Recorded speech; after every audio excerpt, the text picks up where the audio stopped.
na nakaharap sa bubungan ng waiting shed. Yung parang may kung anong mabigat doon. Kakaiba talaga ang paglundo ng kawayan. Andun na rin yung pakiramdam na akala mo may nakatingin sa'yo. Kaya naman noong makakita ko ng isang motor na pasalubong sa akin, pinaandar ko na ang motor ko at sumaktong pagkadaan nila sa waiting shed. Pinatakbo ko na rin yung motor ko na ito, padiretso sa bayan kung saan nag-aaral ang pinsan ko. Hindi ko mabilis na pinatakbo yon kasi madulas ang daan, tapos hindi din naman kalakihan ng makina ng motor. Habang papalayo ako doon sa may waiting shed, bigla na lang akong nakarinig ng napakalakas na ingay. Paulit-ulit na tunog ng kakak.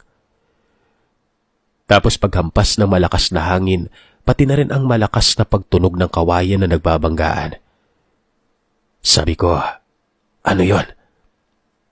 Pamilyar naman ako sa aswang pero mag-aalas 6 pa lang yun, Sir Seth. Napakaaga naman kako. Sa pagkakataon nito ay tuloy-tuloy lamang ako sa biyahe. Ang kapansin-pansin pa na dumagdag talaga sa takot ko ay yung biglang pagkawalaan ng mga sasakyan sa paligid. Wala naman ng ulan at dapat mga ganong oras. Dapat nga ay marami na akong nakakasalubong at nakakasabayan. Dahil hindi lamang naman ako ang naghahatid sundo sa mga eskwelahan na dumadaan sa kalsadang yon. Dumami na lamang din bigla ang mga tao nang paparating ako sa isang bayan. Pero pagkalagpas ko, nagsiwalaan na naman. Madilim na.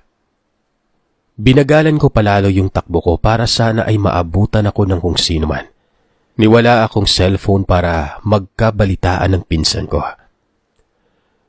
Nung wala nang masyadong kabahayan, narinig ko na naman ang tunog ng kakak.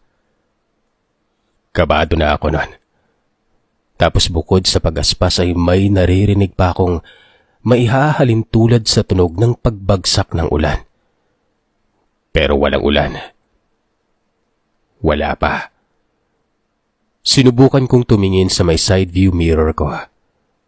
Pero dapat talaga, hindi, diba?